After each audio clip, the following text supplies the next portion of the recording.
Hey, what's going on, guys? What's happening, YouTube? Thanks for tuning in. You have tuned in to Rules for Rebels. Today we're going to be doing a story about Amazon.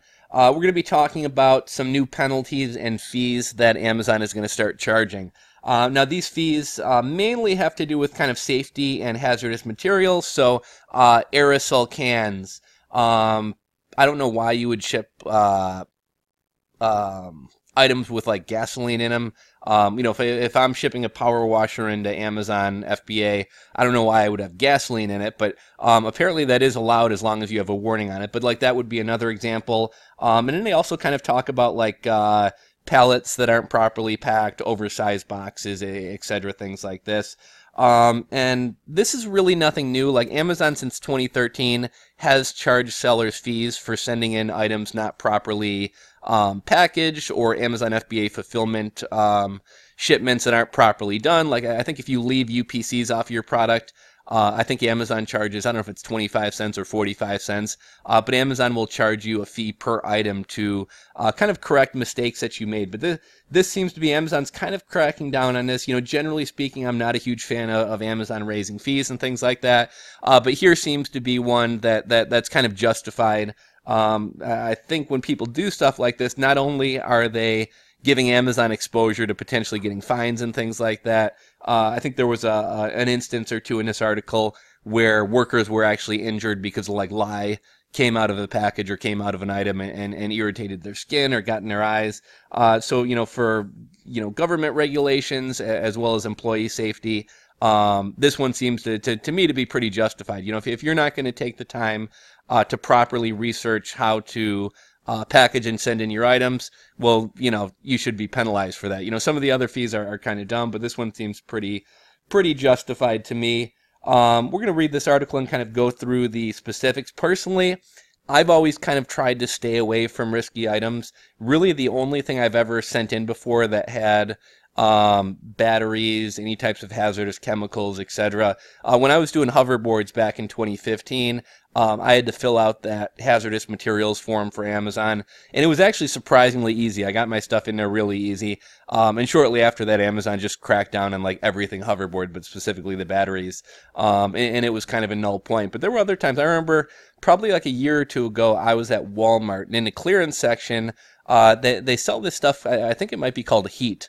But it's a chemical that you spray on your windshield, and it like instantly melts the ice. And it comes in like a spray bottle, like a Windex, and I believe there's another one that comes in an aerosol. And I saw them on the clearance rack, and it was probably towards the end of winter. This is a product that normally sells for a pretty decent buck, and they had it marked down to like $1 or something. And I was like, I should buy this stuff, just throw it in the back of a closet and kind of sit on it until we come around to next fall or next winter time, and this is back in demand, and I can probably see like a 10x ROI in this product. But again, I was kind of like, anything that's kind of chemicals, liquids, batteries, I've always kind of tried to stay away from items like that. But let's go ahead and kind of read into this a little bit more and kind of get the specifics.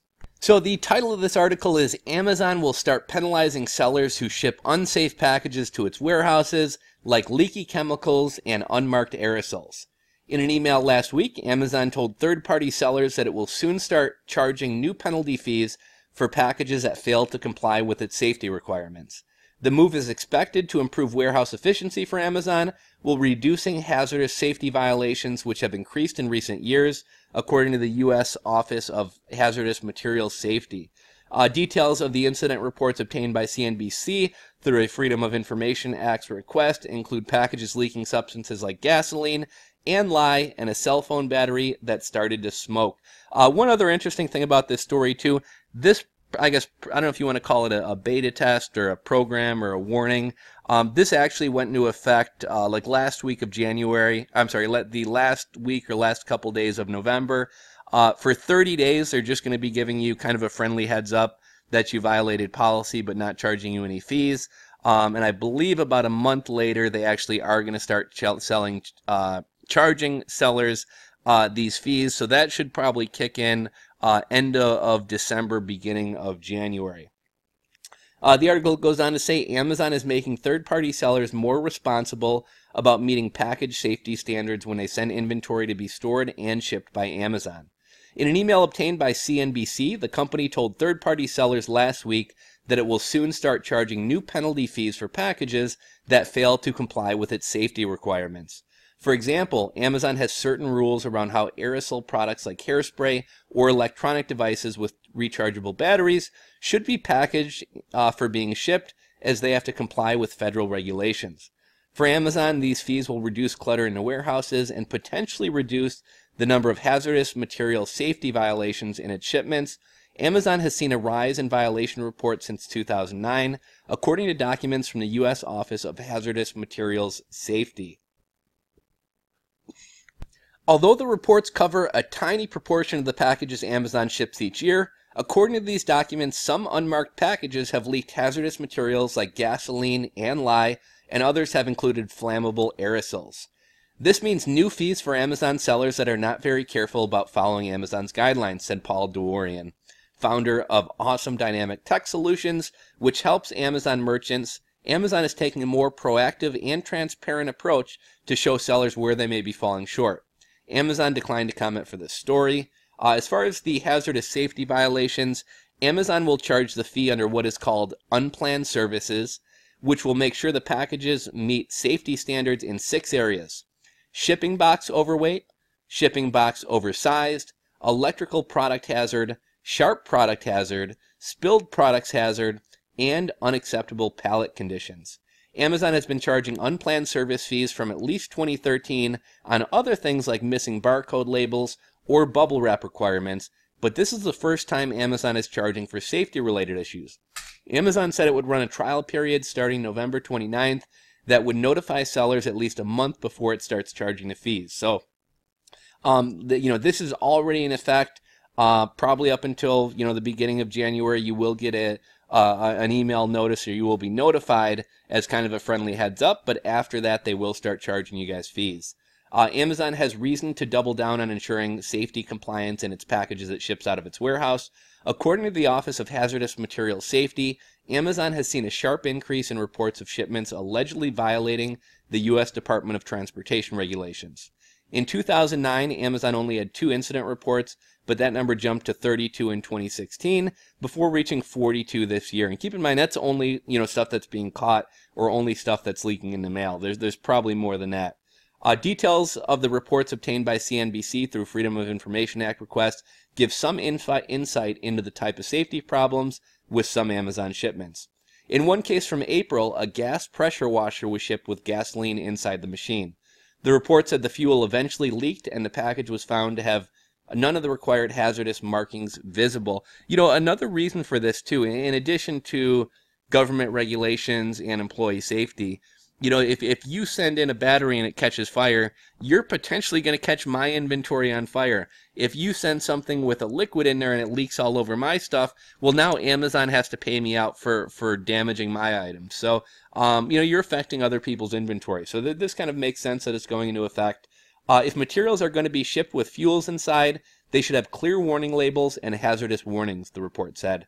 If possible, machinery should be shipped without fuel at all.